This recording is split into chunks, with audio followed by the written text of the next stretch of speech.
যুক্তরাষ্ট্র, England, Sweden, Canada ও Italy সহ বিশ্বের প্রায় 14টি দেশ থেকে প্রায় 49 জন প্রবাসী ফুটবলার ইতিমধ্যেই এসেছেন বাংলার মাটিতে।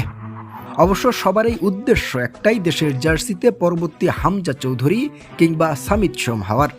যেখানে বাফুফে ইতিমধ্যেই একে একে সবার ট্রায়াল নেওয়া শুরু করেছে। অনূর্ধ্ব 19 পর্যায়ে 2 ভাগে বিভক্ত করে একে একে সকলের ট্রায়াল নিচ্ছে তারা। সকালে 24 জন এবং বিকালে 25 জন করে নিয়ে নিখুঁতভাবে প্লেয়ারদের বিবেচনায় মগ্ন এখন বাংলাদেশ ফুটবলের কর্তৃপক্ষরা। অবশ্য বাফুফেও এই প্রবাসী ফুটবলারদের থেকে ভালো কিছু পাওয়ার লক্ষ্যে এত গুরুত্ব নিচ্ছে। একজন হামজা চৌধুরীর আগমনেই দেশের ফুটবল এখন যেন বিশ্বমঞ্চে আলো ছড়াচ্ছে।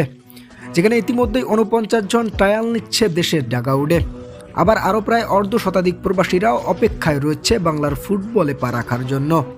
সব মিলিয়ে দেশের জার্সিতে হামজা সামিদদের আগমনের ফলে বাংলাদেশ যেন নতুন করে ছন্দ লেখা শুরু করেছে, যেন নতুন করে বিশ্বকে জানান দিতে তারা পুরোপুরি প্রস্তুতি চালাচ্ছে।